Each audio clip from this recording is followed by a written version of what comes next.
Circulation routière au menu du numéro 20 de la JLMB, qui s'ouvre par deux arrêts de la Cour constitutionnelle, le premier du 20 novembre 2019.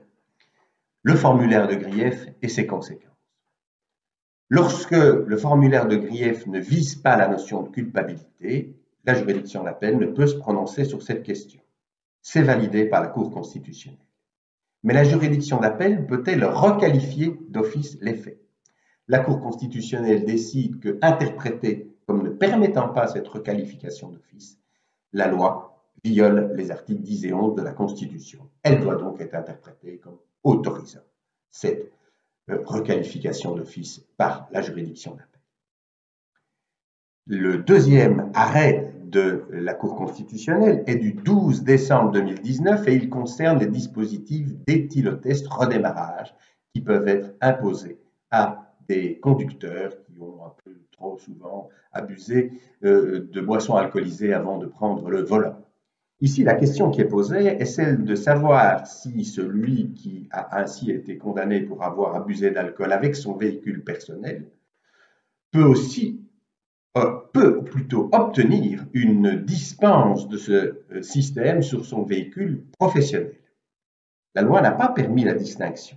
La Cour constitutionnelle valide cette disposition, estimant que cette disposition est proportionnelle et rien n'empêche la personne qui a été condamnée dans le cadre de sa vie privée à soit utiliser son véhicule personnel dans le cadre de sa vie professionnelle, soit munir également son véhicule professionnel de pareil éthylotest redémarrage. L'arrêt de la Cour de cassation du 30 janvier 2019, d'une façon qui ne nous surprendra pas, prévoit que l'article 38, paragraphe 3, 5e de la loi sur la police de la circulation routière, qui permet à la juridiction d'imposer une épreuve de formation spécifique à certains contrevenants, ne peut s'appliquer logiquement qu'à des faits qui ont été commis après son entrée en vigueur et pas à des faits antérieurs. La Cour de cassation, par un arrêt du 5 février 2020, décide également que le passager d'un véhicule qui en sort pour aller examiner l'avant du véhicule devient de ce chef un piéton et doit être considéré comme tel. Le tribunal correctionnel de Liège, le 4 décembre 2018,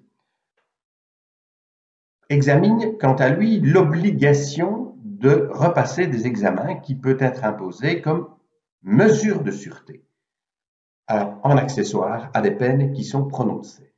Mesure de sûreté, ça signifie que cette obligation subsiste, même s'il y avait un sursis qui affectait la peine principale et si la durée de ce sursis est dépassée, et même si la peine principale est aujourd'hui prescrite.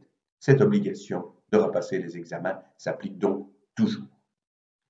Enfin, le tribunal correctionnel de Mons, dans une décision du 17 décembre 2019, porte son attention d'une part sur le procès-verbal qui doit être dressé par les agents verbalisants lorsqu'il n'a pas été possible de recourir à un test d'haleine et que l'on veut imposer un prélèvement sanguin, quelles sont les mentions qui doivent figurer dans ce procès-verbal.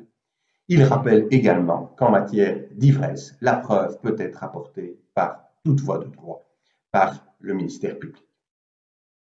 C'est un numéro qui a été préparé par Bernard Queulemans. Il comporte également 2 ou 3 autres décisions, dont une en matière de copropriété, dont je vous parle dans une vidéo distincte.